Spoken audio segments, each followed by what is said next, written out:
Hi everybody, so this is a lesson on capacitors and what happens.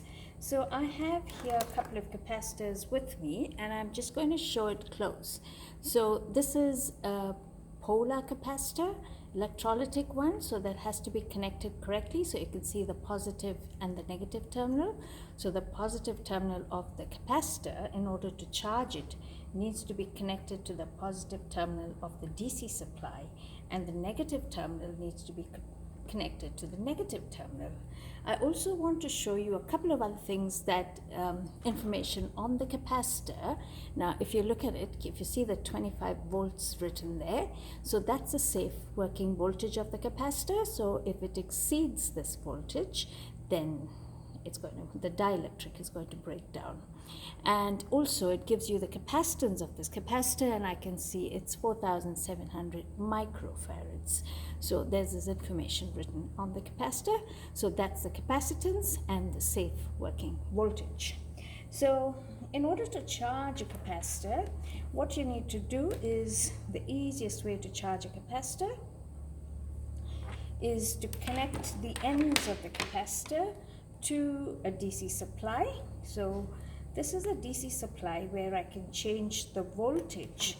So I'm just going to turn that on, and don't know if I can show, but this is, you'll have to believe me when I say this, but this is set at 8 volts.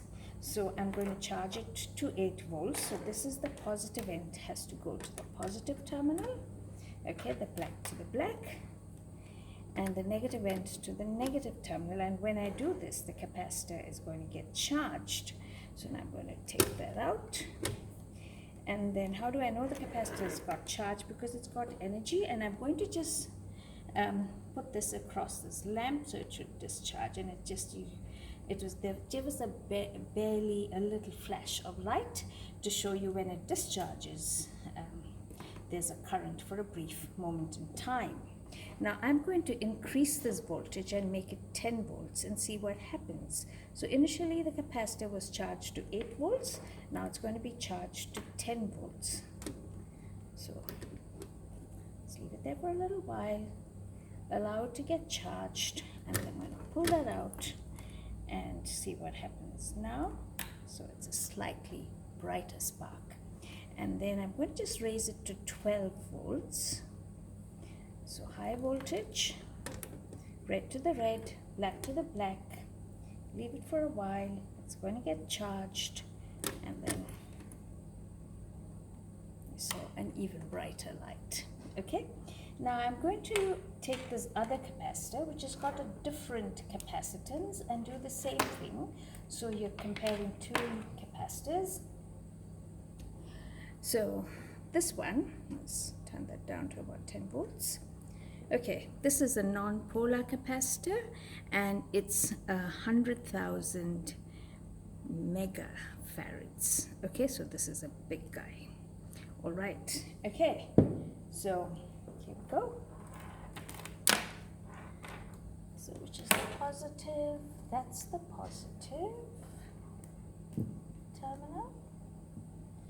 And this is the negative terminal.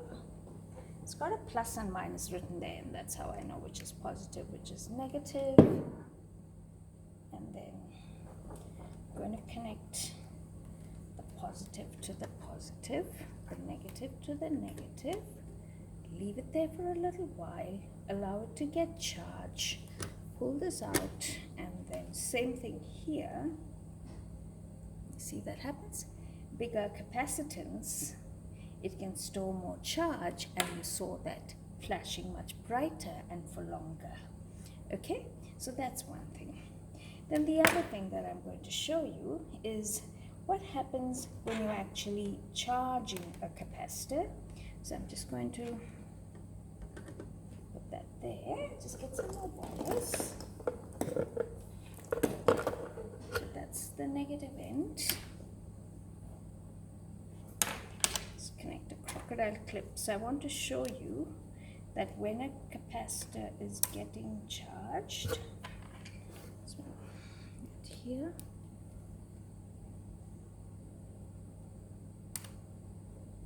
okay, So how do you know a capacitor is fully charged or not, right? So I've just connected the positive end, that's the negative end. Let's see what's happening. And then after some time the current stops. So as long as the capacitor is getting charged, there's a current. When it's fully charged, the current stops.